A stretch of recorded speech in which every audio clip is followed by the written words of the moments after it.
going to be a good friend of mine and a local activist. Her name is Sophie Stojmanovic, and she's going to be speaking on the intersection of LGBTQ issues and climate change. So please give a warm welcome to Sophie.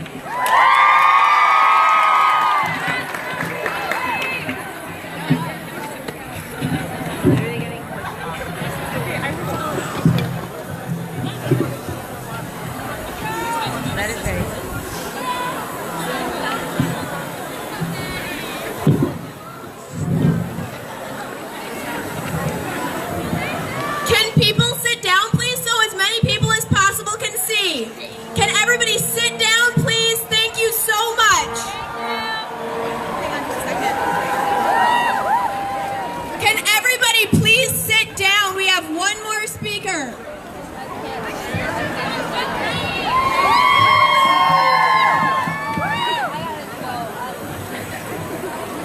Last year, I was given the opportunity to be the leader of the Gender and Sexualities Alliance at my old middle school.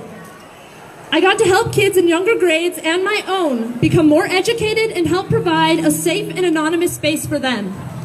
In the process, I was able to do the same for myself. By helping these kids, I felt like I was compensating for the fact that I was too scared to come out to my own family. At times, I felt like a liar for telling them to be proud to show the world who they are when I wasn't able to do the same.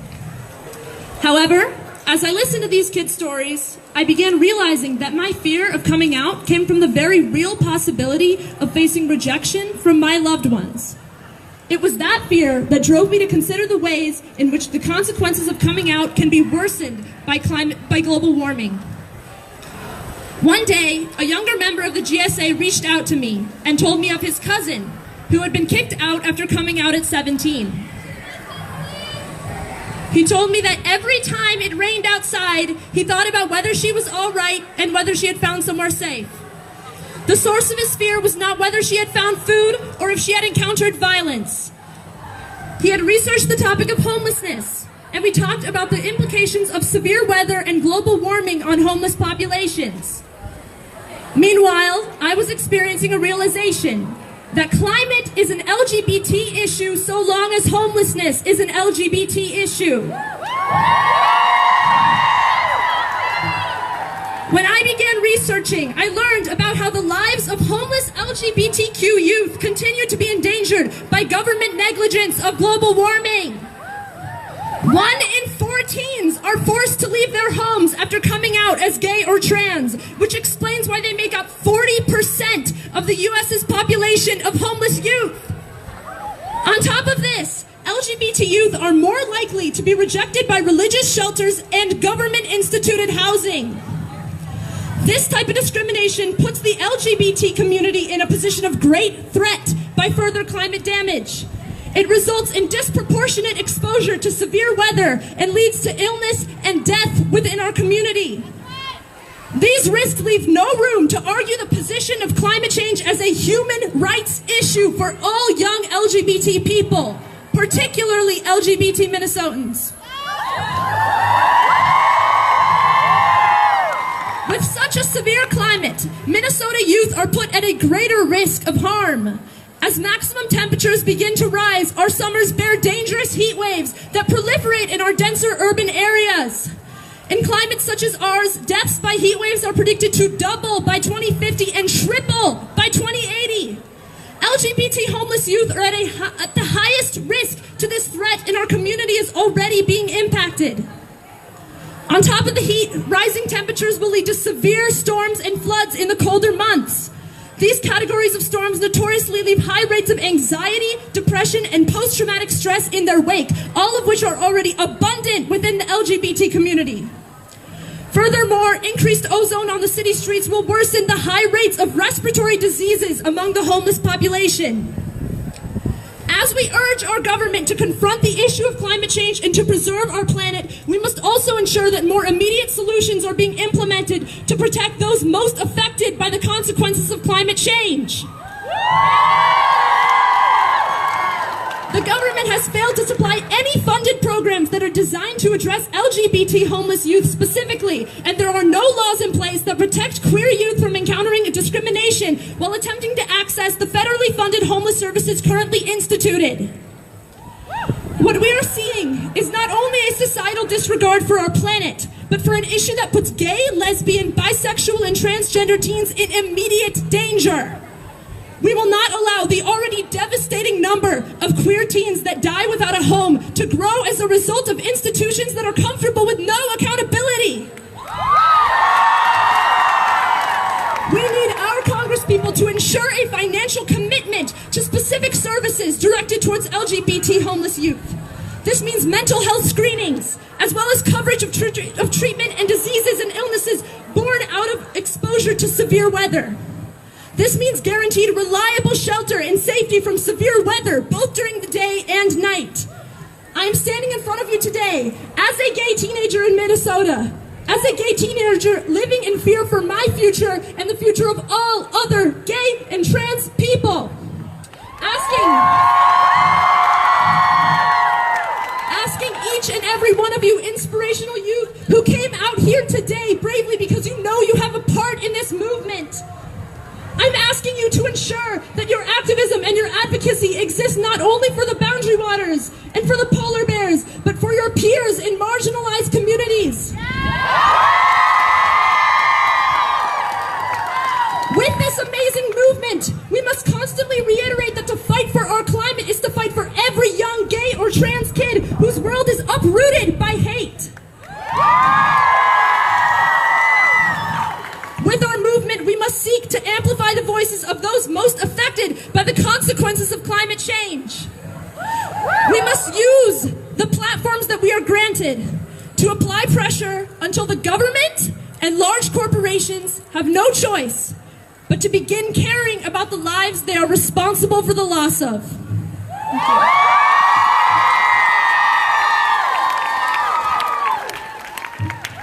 Thank you so much for an amazing speech. So that almost concludes the Minnesota Youth Climate Strike. We have our state leads, Maya and Anna Grace, that will be closing it off with some discussion about legislation that is proposed and solutions that will positively affect our future. Thank you guys so much for coming out, and thank you for showing us your voices.